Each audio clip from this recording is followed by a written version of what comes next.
the voice of hockey, Doc Emrick, at another one of these outdoor spectaculars. That's what they are. A long way from Indiana. I mean, Yankee Stadium, granted it's not the Yankee Stadium, but the feeling today for you walking out here, seeing a rink in Yankee Stadium? I have a friend who closed for the Pirates when they won in '79, Kent Tekulve. And his advice coming to Yankee Stadium was listen to the voices. And I think it was really good advice.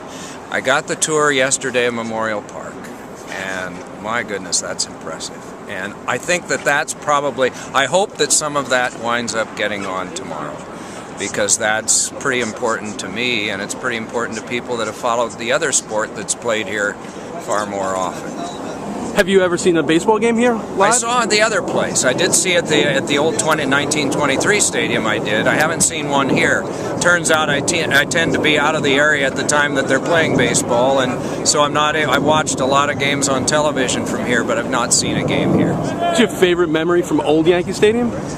Walking in the first time, because the field seems greener than green, and all of these things that I guess are just cliches that most people use when they talk about walking, coming up the concourse, up the vomitory, and for the first time you see inside the stadium. And that's one of those striking things. And I saw it on an April day that was kind of miserable against the Orioles years ago, and it was chilly and all of that, but the magnificence of the stadium stood out. You take a look at what the NHL's done and wisely selecting certain key stadiums, Soldier Field, LA, and this one.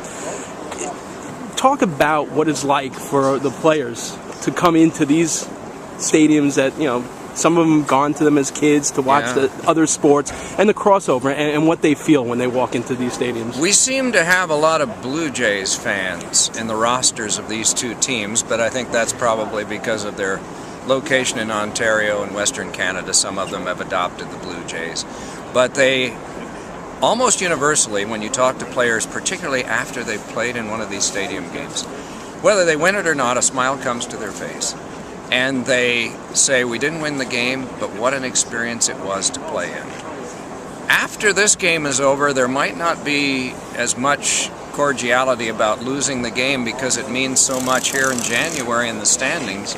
The Devils could tie if they win in 60. I mean, there's a lot at stake here.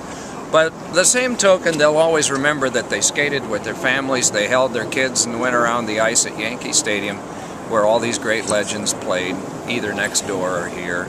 And I think that's one of those things that, who was the guy that I just was reading about last night that was quoted in one of the past games as saying, Bobby Clark, being on the ice at that stadium was probably one of the best memories I ever had in the sport.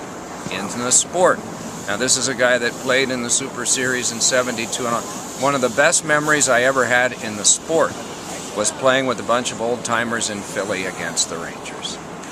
And for you, coming from your background, all the years you put in, to be on this stage, reflect on that. Well, I'm lucky, and I'm lucky that I get to go anywhere and broadcast games, because you pinch yourself and say, okay, 41 years and 7 in the minors, and you got to see a lot of entertaining things there, but the fact that I keep getting the signal from the bullpen to come in and work, I like that a lot. So there's no truth to rumor, though, when you get the signal today, they're going to play Enter Sandman? No, they won't. They'll probably play. I got to go to the Pirates fantasy camp 2 years ago, and my knees were so bad I knew it that I better get my one whack in at fantasy camp, and my wife paid for it, God bless her. So this was my one chance to do it, and I realized that it was going to be the last chance to do something like that. So if I ever have a racehorse, the name of the horse will be Doc's Bad Knees. All right, thanks, Doc. Enjoy the game.